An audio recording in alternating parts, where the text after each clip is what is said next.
All right, guys, good morning. So the stream is on already. I hope the audio is fine. I will check that in a second. But today we're going to be taking a look at some retopologizing options that we have inside of both Maya and ZBrush. The ones on ZBrush are basically a single-click solution, and they're not going to be that great for something that wants to be deformed, like anything that is skeletal and that is going to have some deformations. There are ways to fine-tune it in such a way that the topology is flowing in the right way, but the ones that we're going to take a look at in Maya are a little bit more hard work, but they generally give you a better result. And then you have total control over what the retopology of the object is going to look like. So let me just 1 sec to double check my audio. Yeah, it is working. Okay, closing that now. What I want you to do now is open your Maya and let's take a look again at the Freddy head. Speaking of, did you guys have any problem exporting from Maya into ZBrush? No? All good? Okay. So what we're going to be taking a look at is, again, I will be doing the export process once more. One thing that I didn't do, and I probably have, or that probably was the main problem of my export on Monday, is I select the group. That's the thing that I selected, but not the whole object itself. So the geometry seemed to be missing from that, and that's why the whole process went a little rough. In any case, I'm going to go open my character. So I have that here under, is it in my downloads? No, that's it. Let me check where I downloaded that.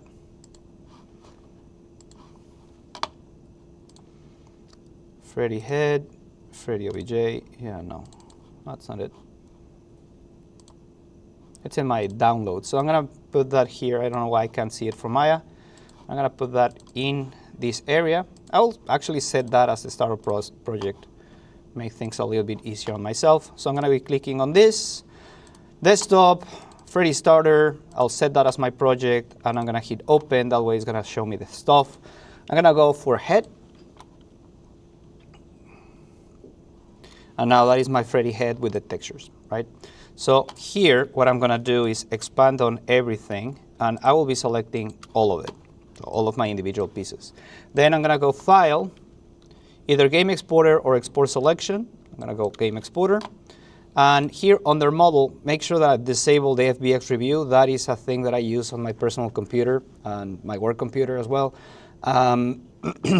It's a really nice 3D previewer. It's free, but unfortunately, I have never been able to install it here in the labs. It's a free plugin from Autodesk, so if you have the opportunity, take a look at it because it does show you the model really nice. But it saves the settings that you used last time that you saved the file, so excuse me, that's why it's showing that preview. So just disable that, no problem there. So say export selection, you don't want to export everything. Make sure that you have your thing selected. I'll save that on my desktop, and I will call that my SK Freddy head. All right, so with that, I'm going to go to ZBrush. And again, I'm going to be showing you the tools for retopologizing that inside of ZBrush and inside of Maya.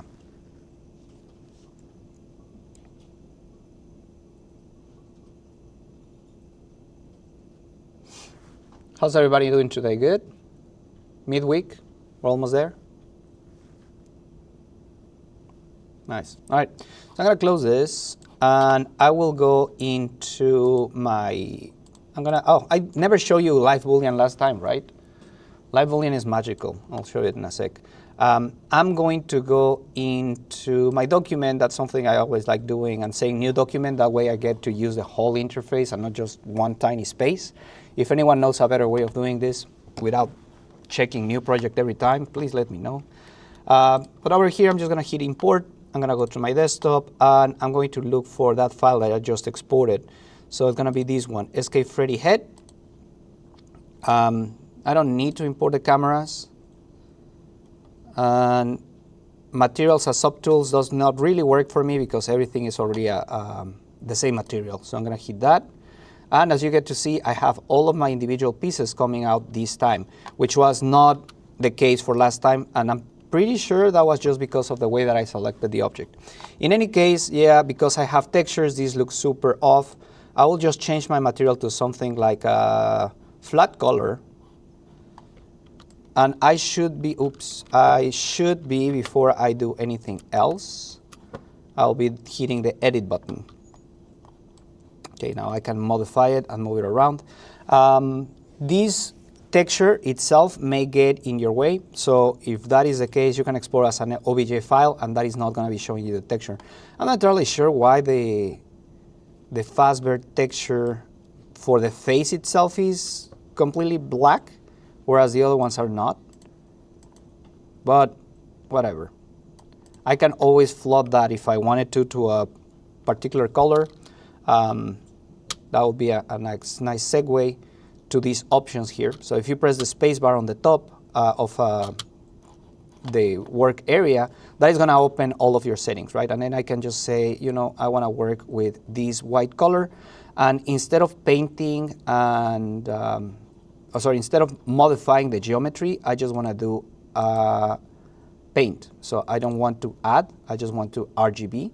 You can do material RGB or just material. I'm going to do the RGB. And then you can just draw on top of the shape, but you have to find it first. So this one is mine. I'll move it all the way to the top.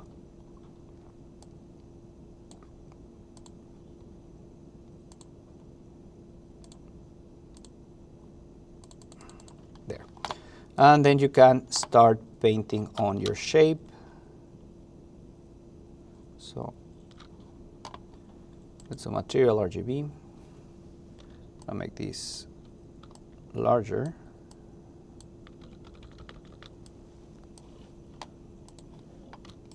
Might be a problem with the normals because I should be able to paint these. Let's see, paint the ear. Oh, I have lazy mouse enabled as well. So stroke, lazy mouse, remove that. Oh God, there. Why aren't you painting? Switch. All right, I'll figure it out in just a second, but that should let you paint the material and the color.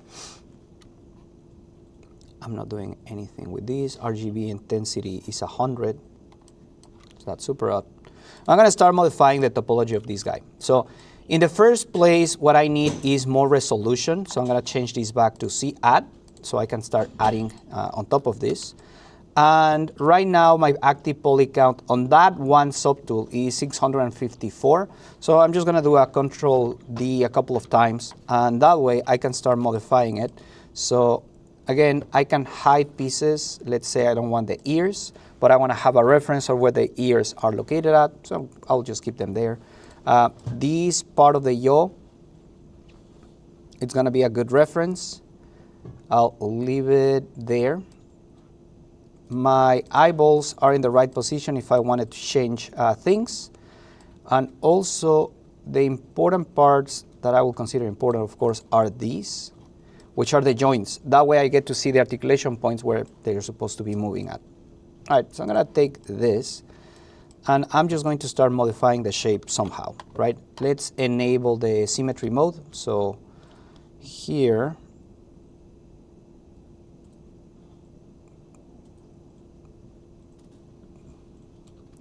totally remember there was a symmetry mode shortcut here, but if not, I can just go to my transform. So my stroke, it's not gonna be under lazy mouse. Tool. You can tell that I'm more familiar with Maya than these two. Symmetry, so it's gonna be under transform. I just want to make sure that, yeah, that happens on both of them. So transform, activate symmetry, and then you can just do that here. You can do radial symmetry, which is fairly interesting. Look at that. Now it became like a Last of Us fungus guy, I don't know.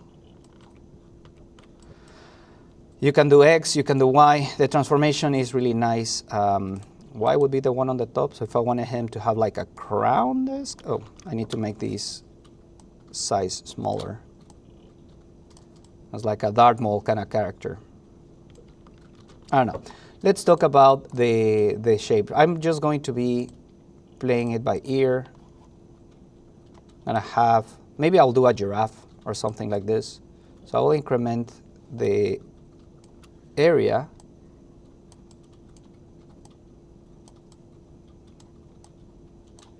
This color definitely doesn't help me.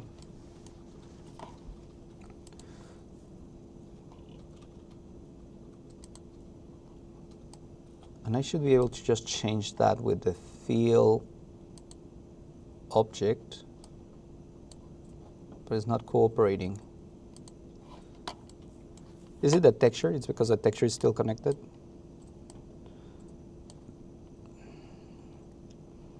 Let's see. Texture map. Yeah, that was it. Okay, perfect. I still don't know why this was not giving it the right channel, but sure. Just by removing that, it just went away. So if you have any problems with that texture, remember, just go here down to the texture map side. It's all the way to the bottom. And then you just don't want the texture. So texture on or texture off. Bless you. Bless you. I'm going to use a different material. Maybe chalk is fine. That's going to let me see the geometry. And I wanted to see how my shapes were not great. Just going to backtrack a little bit. And then over here, disable the texture. Bless you again. Choose this white. And then the thing is, right now, if I change the color, the whole shape is going to change color. That's why you want to paint it. So if you go to color here, third menu on the top, and you just say fill object, that's going to fill it up with that color. So even if you change the color, it's not going to go there. I should be able to paint this really easily. But that's why I filled it in the first place and disconnected the texture. The texture is just getting in my way, so disconnecting it is my better option. But anyways, I have my object right down here. And now I can, with this material, with the chalk, I will be able to see it better. So making this a little bit larger and changing the focal intensity, the focal point, should be able to do something larger. Oh, that's a paint mold. So disable that. It's going to be CAD, and I'm on the starter. There. Some horn-like shapes. An easier thing to do here would be mask it first. So that's the mask. Control click to unmask, and then I can potentially just inflate them. There you go. It's way rounder now.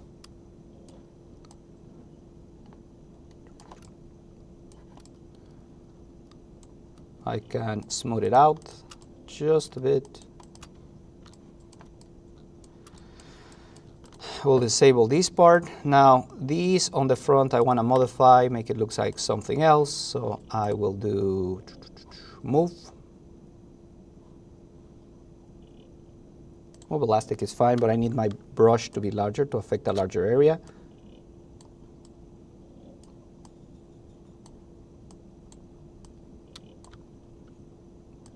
In some cases I want it smaller, like I want to modify the nose.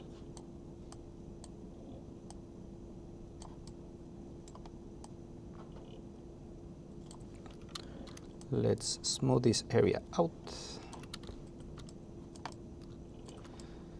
Because I am already in a higher level, it's super hard to smooth the nose, so I can just Shift and D to go to a previous state in which I can do the smoothing a lot easier.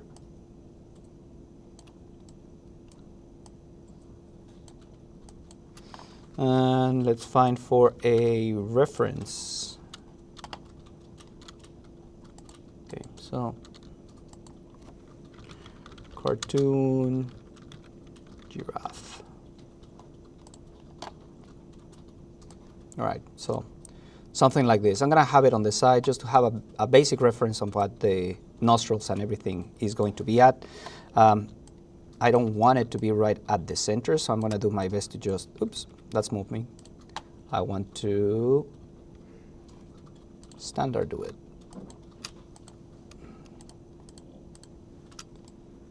I want this area to be inflated a little bit.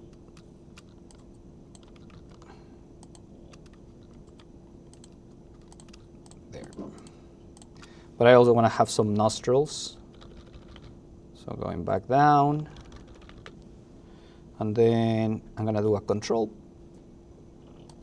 But my geometry is not great at that point. So I think that this is a good stage to Dynamesh it. So I'm going to go geometry, Dynamesh, and Dynamesh it again. That works.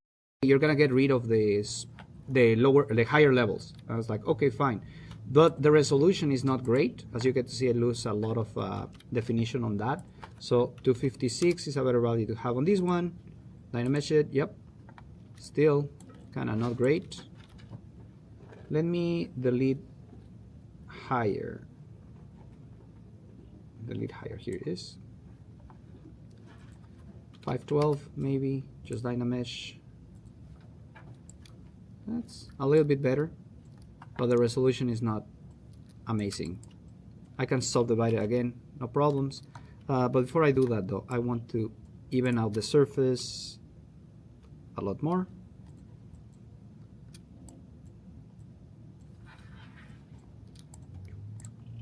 There. That way I lose the nose as I had it earlier.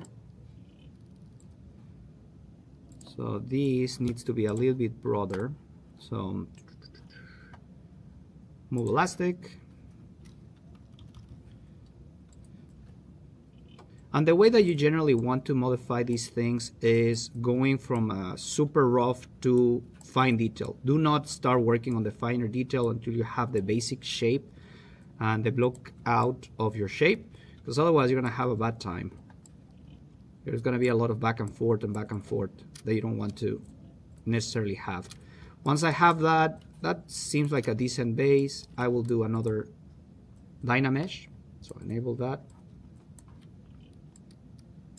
Ooh, that's awful. What's that?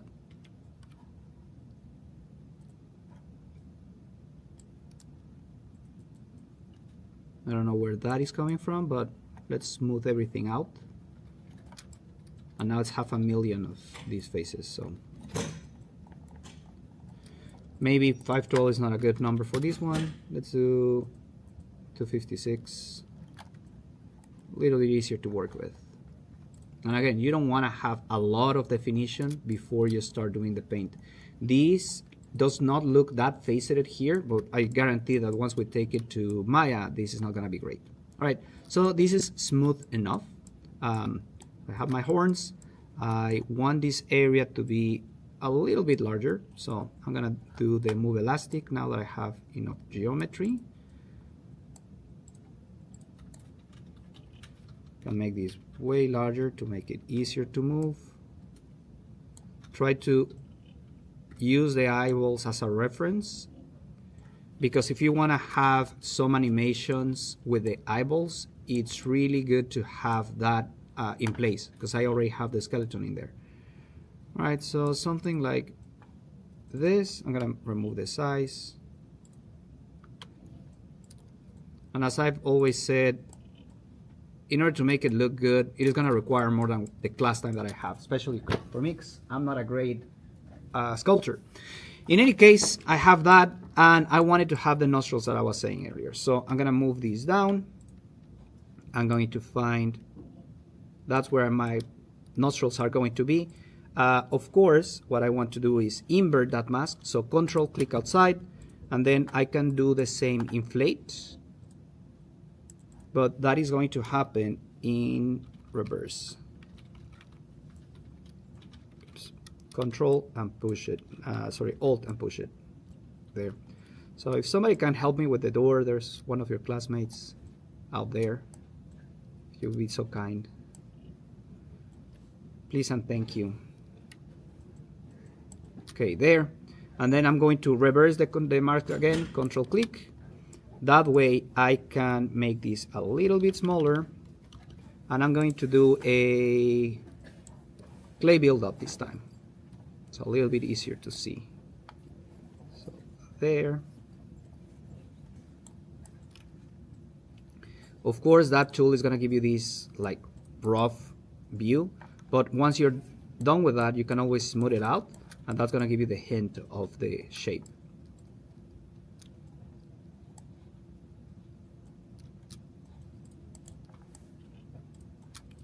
All right, so that's going to be it for that one. I'm going to remove the mask, and that's going to be the base for my giraffe. Of course, there's a lot of things that I can do in there. I can do the mane, I can do like the antenna.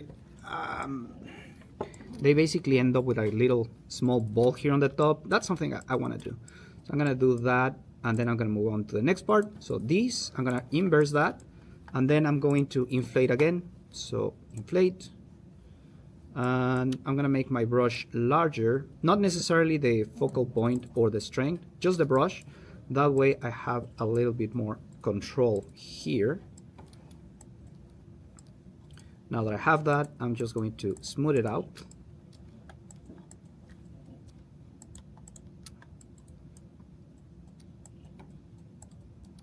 And at this point I feel like the geometry is fighting against me, so smoothing it out again would work. Or dynameshing, I mean. I don't know how I feel about those. But I can always make this smaller and then just start smoothing these out. That looks better. It's decent. Not my best giraffe, although I think it's the only giraffe I've ever done, so probably my best giraffe so far. Good, okay, so kind of works. If I was doing this for reals, I would just put more effort into making it, but I'm not. So, are there any questions with the basic tools so far? Good? Okay.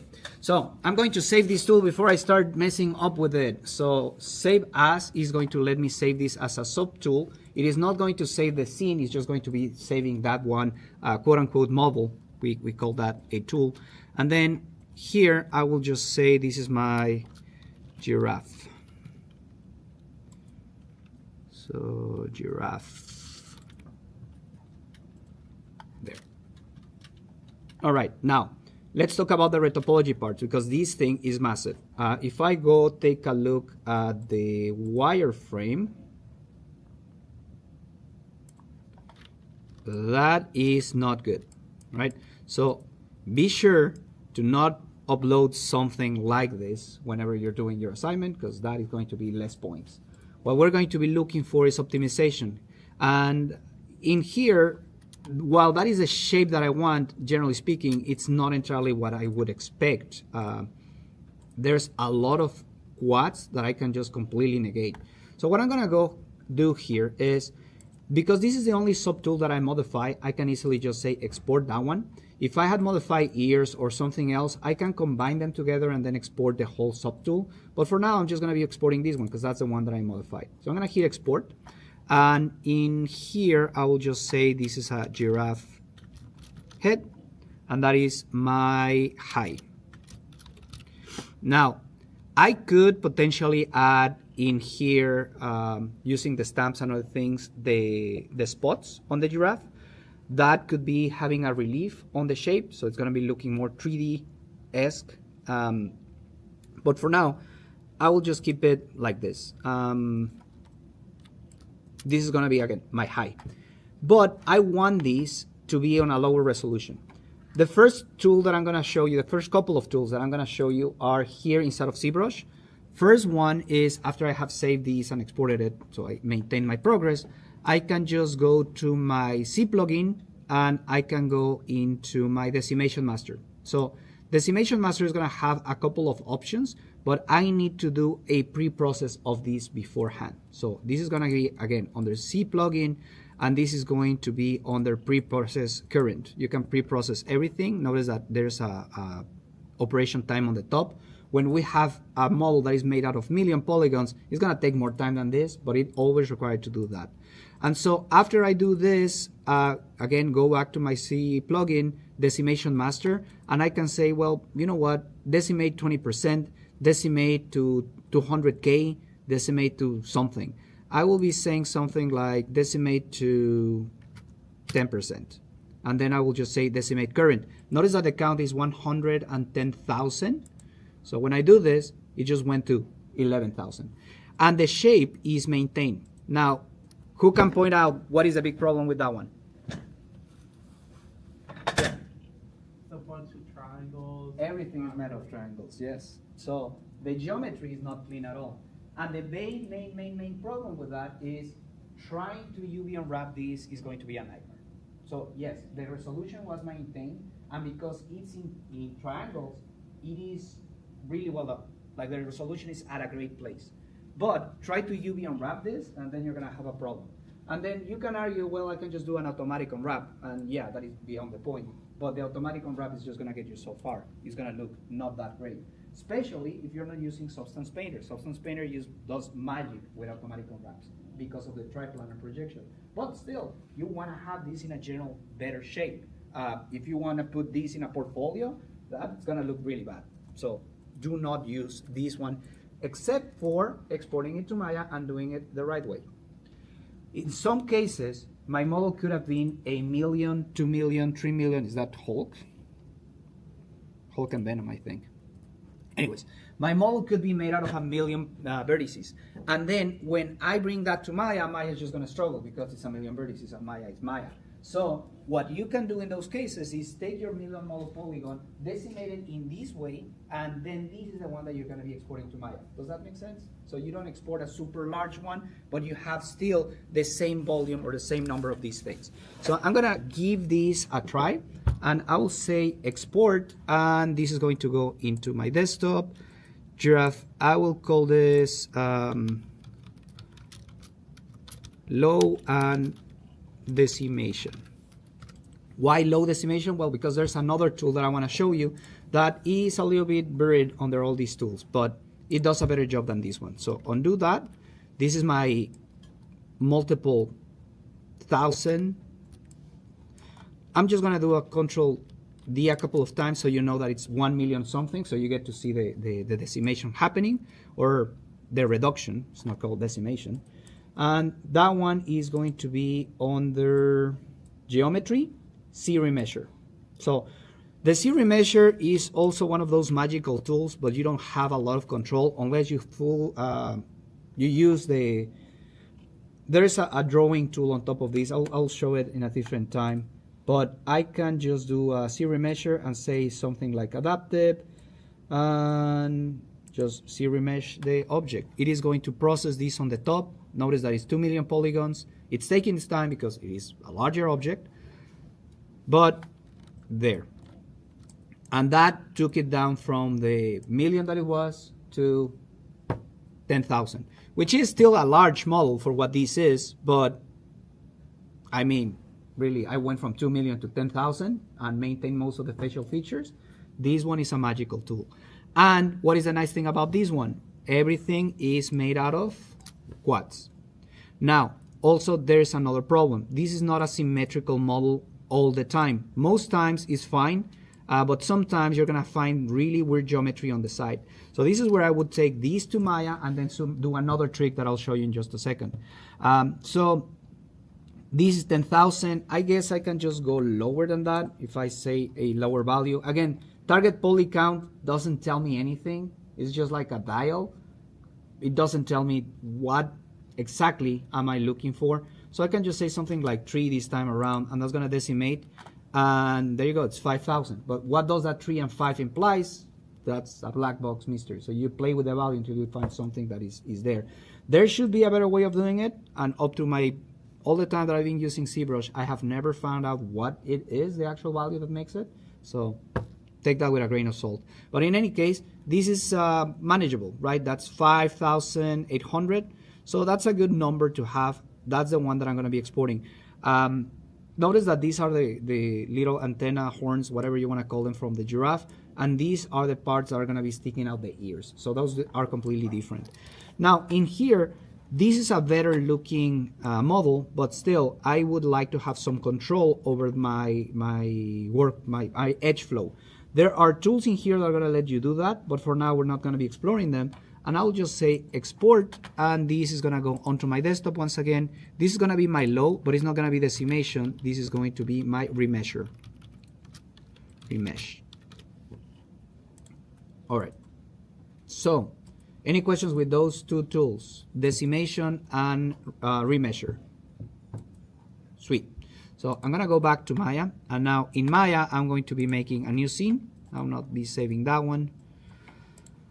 File, import, and I want to show the automatic tools that exist within Maya. Some of them are good, some of them are not great, but I like to follow a mix in between, decimated it and rework it by hand. That way I have control over my UV map.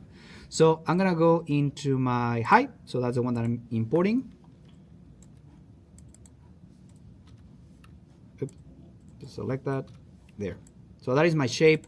Maya is not really struggling with that one. You can still see that there's a lot of faceted faces here. That's not great. You can always go to Mesh Display and soften the edge. That's gonna get rid of those faces, but if the faces were faceted in the first place, not much that you can do about that. In any case, there are automatic tools. Let me show those first to get them out of the way, but automatic is usually bad. I'm gonna go to my mesh, or is it under edit mesh?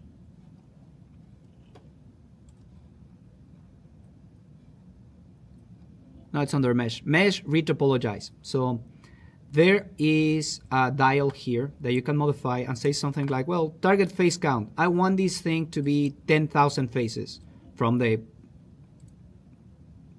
110,000 that this is. So sure, apply.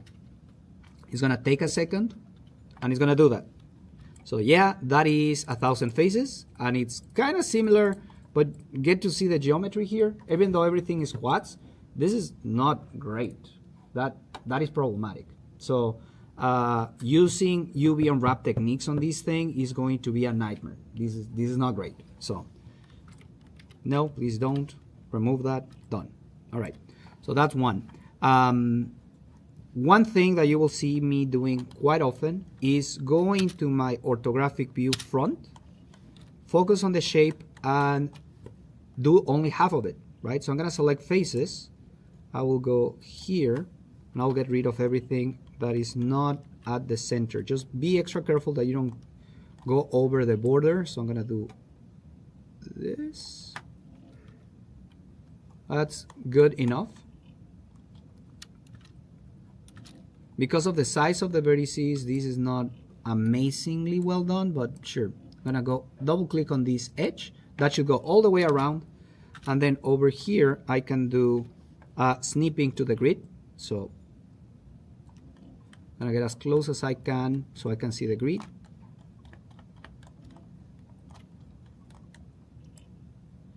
So first off, notice that they are not completely flat. So I'm gonna do a scale.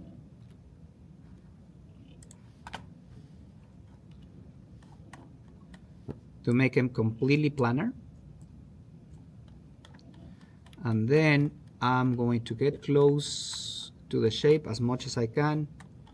I don't know why the pivot point is different for the moving and the scaling, but whatever. Tool settings, I want this not to be in component, but in world. That might be why the pivot was down there. And then I'll just move this here. Holding X is gonna let me snap, and now I have these. So why I wanted it to be at that level? Because at that point I can do the same thing that I did before. I'm gonna duplicate that to show you the difference in a second. I'm gonna move it to the side a little bit. Then I'm gonna grab this one. Target count 10,000 is fine. I will apply that. Sure. And now, because it was just half of the shape, I can mirror it and it's going to be perfectly symmetrical. So edit, duplicate by type, or duplicate special, sorry, and mirror that into -1 on the X scale. Apply it, and then I have the two objects that are perfectly symmetrical. And then my UV unwrap is not a nightmare. So that's a way of doing this one. So file, or sorry, mesh, combine. There. Do not forget to merge your edges, because otherwise this is going to happen, and that is not right. So after I'm done with that, edit mesh and merge, and now all of the vertices are connected, and that should be fine. Okay, so I'm going to put this one on the top, and I'm going to import once again my high. There. So they look really similar. If anything, the one on the top is less faceted than the one on the bottom. The poly count on this one is 2,000 faces. Makes sense because I did half with 1,000 and the other half with another 1,000. So there. This one is honestly not as pretty. The nose part here might be the same profile, but because I smooth out the edges, it looks weird. That's something you can arrange with texture really easily, but for now, there it is. Now, there's another tool that I can show here in Maya. It's also under my mesh. So we did the retopologize. There's the remesh, no, reduce. So reduce options. And this one is just like, hey, what is the percentage you want this to reduce by? Let me save these because some of these tools sometimes crash Maya. Go figure. I'm gonna go to the same project and I'll call these remeshing or something, just so we know. And if I say 50%, of course, that's gonna be like 50,000 faces, so I don't want that. Let's say 5%, and I'll reduce that. So, sure.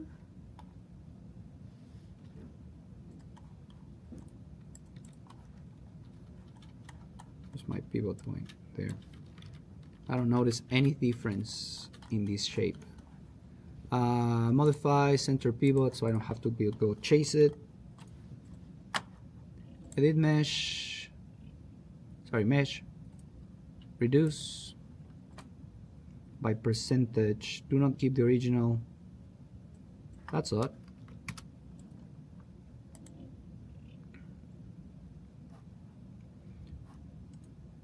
That should have applied it, but I don't see any transformations on it. And I know it did something because the pivot point is on the same place.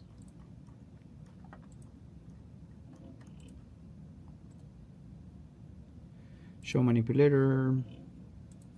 Result poly reduced. It didn't really poly reduce it. I don't know what's wrong with the settings, but that is also going to give you a poly reduced version of it.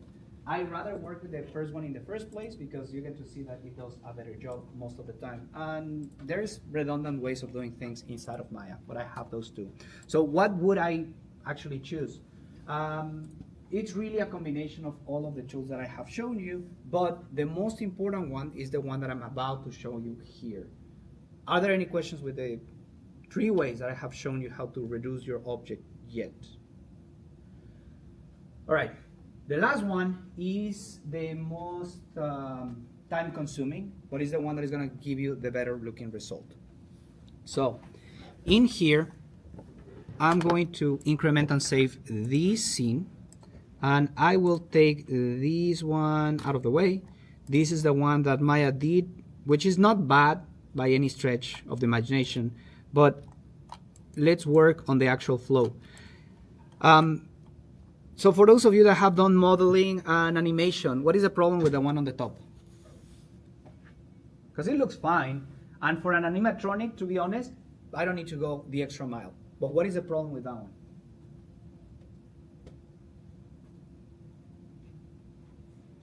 It's been reduced, but I have zero control over what was reduced where.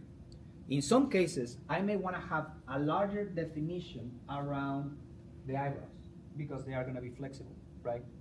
I may want to have something more around the nostrils. The nostrils at this stage, I think they're fine. And again, for an animatronic that is just going to be doing this and no, and that's fine. That's totally okay.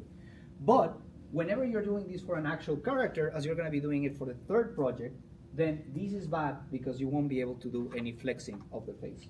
And because of that, if you wanted to do some sort of like facial expressions, yeah, they will work, but you're going to be seeing some spikes in some points, and you don't want that. So the best way that you can do this is by a manual retopology. For the sake of this assignment, that is okay. I'm not going to be taking any points out if it's like an automatic sort of UV unwrap or sorry, retopology. But for the third assignment, you really want to have the thing that I'm going to show you right now. So I have this. It is reduced to a certain level, 10,000, whatever. I'm going to go and make this a live surface. Actually, I would like to do that by making this into a layer. That way I can select it and deselect it. The other way is to do it here on the side. But I have a layer that I can enable and disable. All right, so this is my layer. And now I want to make that a live surface. So when it's live, I won't be able to click it. I won't be able to modify it. If I want to select it, I need to do it here on the outliner. And now it's selected. Or I can right click on this one and say select objects on this layer. So that's a way of selecting it rather quickly. But I won't be able to use it or select it like this. So what is the purpose? Well, I will have my mesh tools quad draw. So in quad draw, what I have to do is basically set up points in the shape. Because the other one is a live surface, and in orthographic view, because the other one is a live surface, it will grab the points and it's going to get static in those areas. Does that track? So far, it's really just like, hey, I want these points in this surface. What is the purpose? Well, Maya doesn't allow any floating points. Like you cannot create a vertex and just have that vertex floating. But the nice thing about this tool is that if I hold shift, it will find triangles or quads that it can fill. So in some cases, like this is wrong, but I can just click on that one and then click on that one, and that gives me more geometry. So if I wanted to, I can fine tune these later and just say something like, well, you know what, these were too broad or whatnot. Before you start fine tuning it, just give a very large profile, right? I know my nostrils are going to be roundish. So click, click, click, click, and click. That is going to give me triangles here. So click once again, that's going to be 8. And then I can just have quads. Sometimes, yes? Which button do you click to give you the quads? You hold shift, and that's going to let you autocomplete. Thank you. Yep, no problem. So click and click. And that is my nostril, right? If you hold shift and do this with no other, like I have, let's say these 4. Shift is going to let me put it in here. But if you hold control, that's going to let you add more geometry. If I hold shift when there's no point floating, that is going to let me smooth that out. And that's going to make it a little bit softer. Do not start smoothing it just yet because, again, that is problematic. What was the shortcut for removing that? I totally forgot. That's a relax. It's not, oh, it is delete. Thought it was not delete, but sure, it is delete. So there, and then I can start growing my nostrils from here. And that gives me more fine-tuning control over how this is gonna look like. And then at that point, I want to smooth this one out. Make sure that I put this right at the border. And there you go. So that way I can fine tune where the nostril is gonna be growing. Notice that thing is going there. And there's another shortcut. Shift. There's extruding, but I mean, extruding is fine when you try to do it on the sides. There's extruding. Holding tab and middle click is going to let you extrude like that, so you can continue the geometry. But there's another one that lets me grow the extrusion in a radial way. Totally don't remember the shortcut for that. It's like this, but it is going to go expanded in this area. So I'll take a look at the shortcuts later. But sure, you can start doing this. And the whole idea is that you want to have half of your face the same way that you did the other one, and that way you can start adding more details and you have a fine-tuning control over how this is. Now, the complicated, quote-unquote, part of this is making sure that everything is in quads. But that way you can guarantee that everything is going to be in quads. You know what I mean? If I move, I can move edges, I can move vertices. I usually try to do it in 8s. So that's 1, 2, 3, 4, 5, 6, 7, and that should give me the 8 faces going around. So there. I'm going to ignore this hole for now, and there. So it's going to be 1, 2, 3, 4, 5, 6, 7, and 8. I'll put them around the area that I want.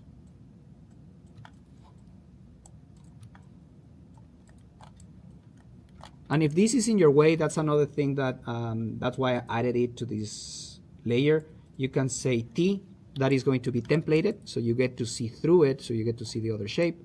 And then Alt, like this, is gonna let you just scale that whole thing up. In this case, I may wanna see it. So right there, I'll just move it here to the top. And the reason I want to do it in 8s is because it's manageable.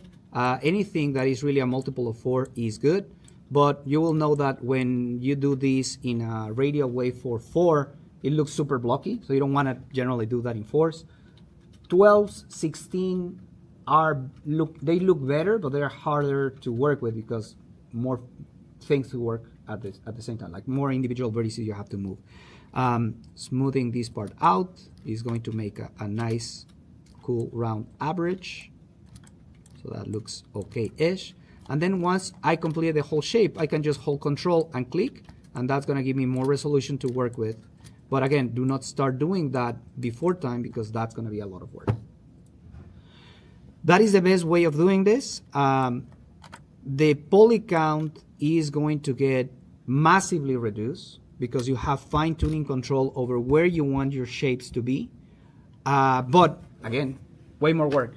Manual labor. Yes? How do you mirror it? I know it's not finished, but how do you mirror it? The same way that you mirror the other one. There is a symmetry option to do it mirrored at the same time. Like if I do this face here, it is going to get mirrored on the other side right away. So you can just enable that.